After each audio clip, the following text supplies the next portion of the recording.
Sam Seder on the Majority Report on the phone, ladies and gentlemen, from California, from Los Angeles, California. He's so California, he's in his car, of course. Ladies and gentlemen, he writes for the New Republic. He writes for the Pacific Standard, for Salon, for just about everybody. David Dayen. Hello, David. Hey, Dave, let's do lunch. Yeah, there you go. So there I am. LA. And I learned the lingo.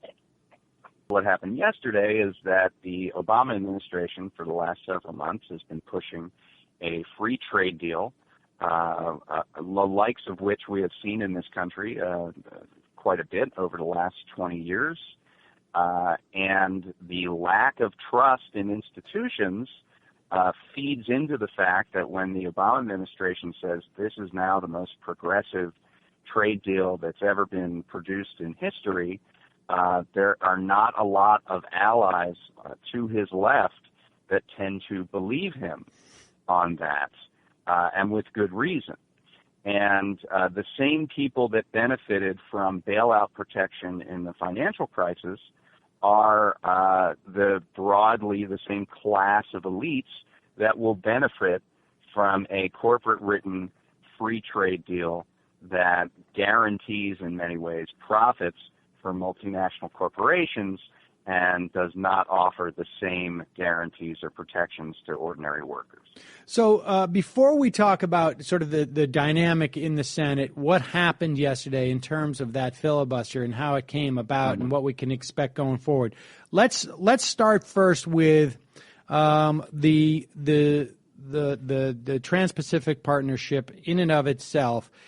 People have been aware, and we've been talking about, on this show we've been talking about it since, I don't know, at the very least we had Lori Wallach on over 3 years ago, sure. I think, on this show to talk about it. When it started, we started to see documents leaked and get a sense of what this is.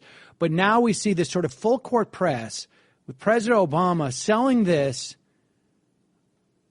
I don't know if it seems like he's selling it more than he sold anything because he's having to sell it to Democrats, you know what I mean, as opposed to, let's say, the Affordable Care Act, which, of course, he was out there. But this is pretty intense sales job. And the thing is, he doesn't have a lot of leverage, right? There's no, I promise I'll campaign with you in 2 years. And I think that's part of the problem for him on this. Well, it is intense. And it's been unusually aggressive in terms of really just poking a stick in the eye of liberals and allies on the left.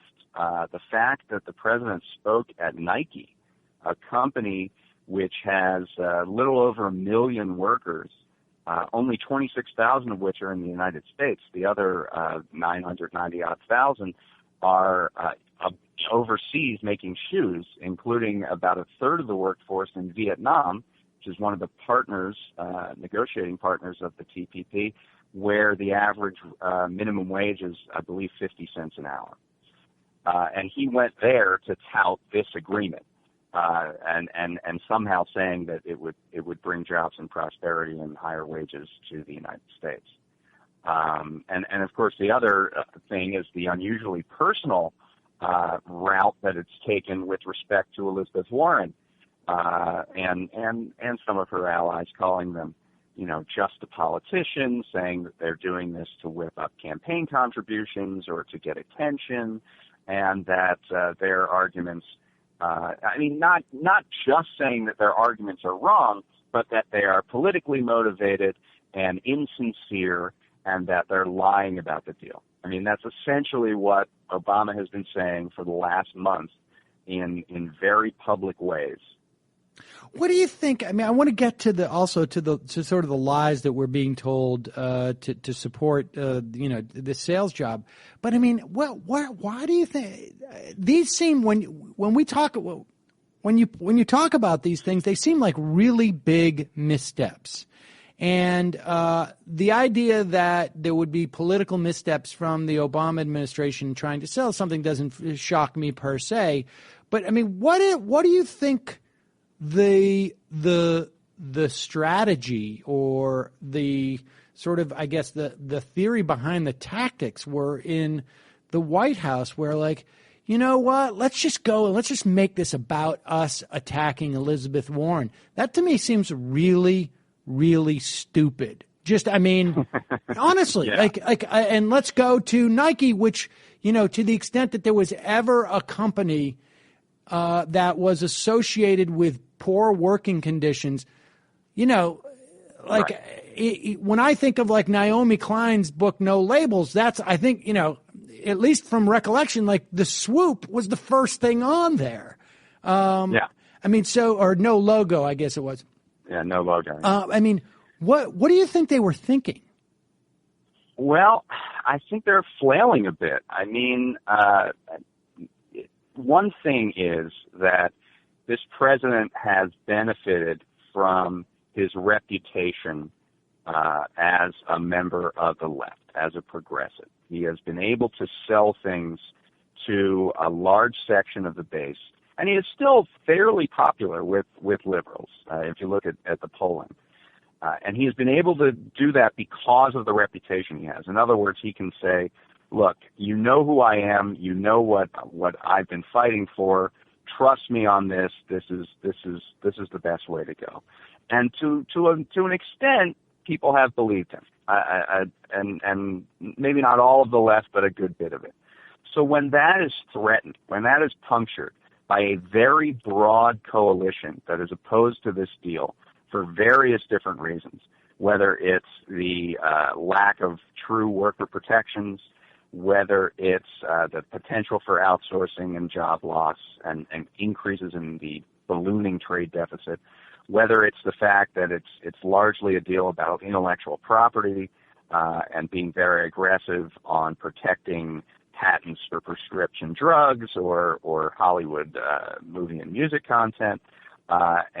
You know, for whatever reason, when that reputation is punctured, that this is not a deal that would be created by someone who is on the left, he usually lashes out at that point. There's some of the cold rationality of President Obama starts to slip when that bubble is punctured.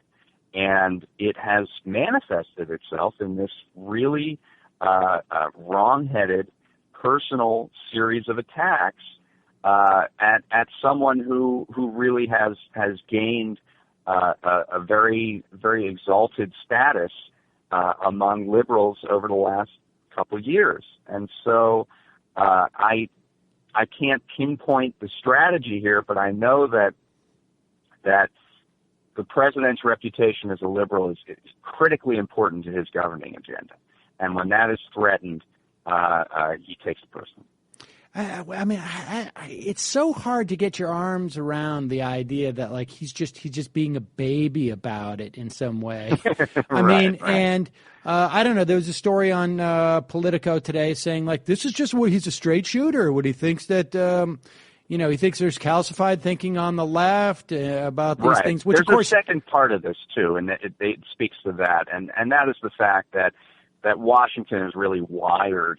Josh Marshall talks about Washington being wired for conservatism. Well, it's certainly wired for these kinds of neoliberal trade deals that have been passed for decades. And usually every single editorial board at every newspaper lines up in favor of free trade.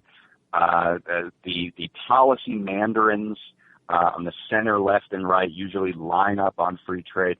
And so this is also about signaling to that sort of what Jeff Connaughton in his book called the blob, that group of lobbyists and hangers-on and operatives, that Obama has, he's a very serious person, right?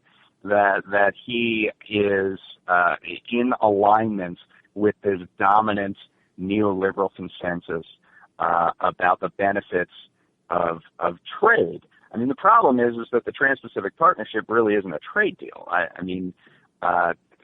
We have free trade agreements with half of the countries in TTP, and the vast majority economic output from the one country that we don't have sort of a modern free trade agreement with is with Japan, and their tariffs are incredibly low.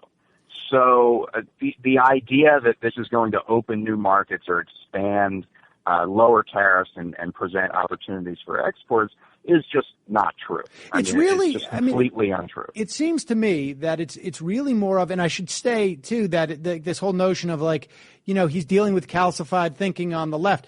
You had a piece, I don't know if it was today or the other day, in I think it was Salon, about how his rhetoric today sounds exactly like the Gore Clinton or Clinton Gore rhetoric from the early 90s. When they were selling NAFTA, and particularly in that debate with Ross Perot and Gore on Larry King's show. Yeah.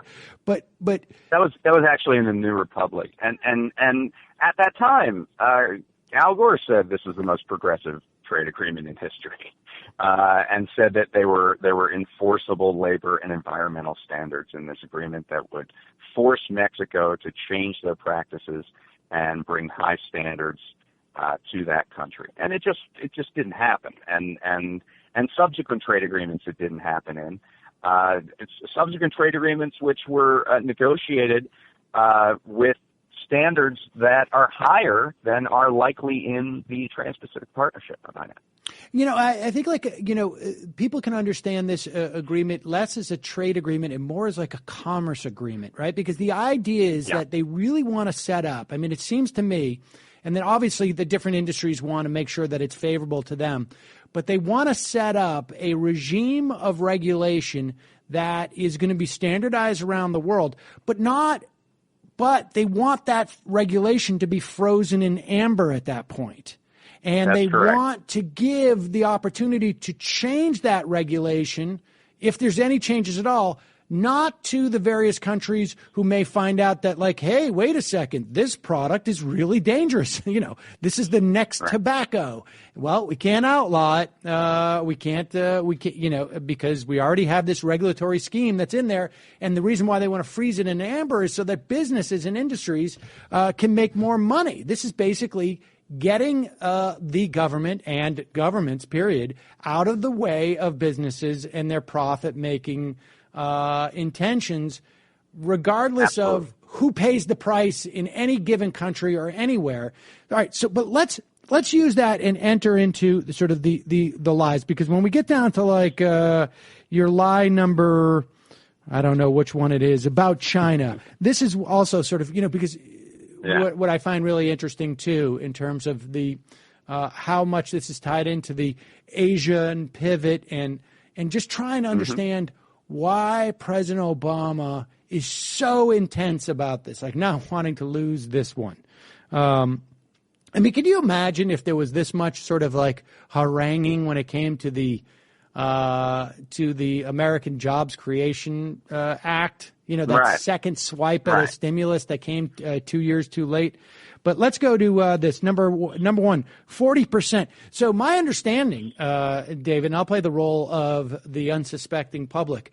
This is going to be huge, because this involves 40% of the global GDP. We got to get this done, or this could have massive impact on the global GDP. Right. The United States of America represents 22% of global GDP. So a bill naming a post office involves 22% of global GDP. As I said, there are 6 free trade agreements among the 12 countries in this deal. We already have free trade agreements with zero tariffs or near zero tariffs with 6 of those countries. And Japan is really the dominant country that we don't have an active free trade agreement with, and their average tariff is something like 1.2%. So the idea that this will suddenly open up these new markets, the only markets that will open up are a skinny group of countries whose consumers can't really afford U.S. products. And really, I mean, to a certain extent, you start to understand, sort of what this is about. Then at that point, it's really sort of like down the road again, getting taken all the players off the table so that when China is ultimately included in this, they adopt the scheme that we've already developed, whether or not that has any real world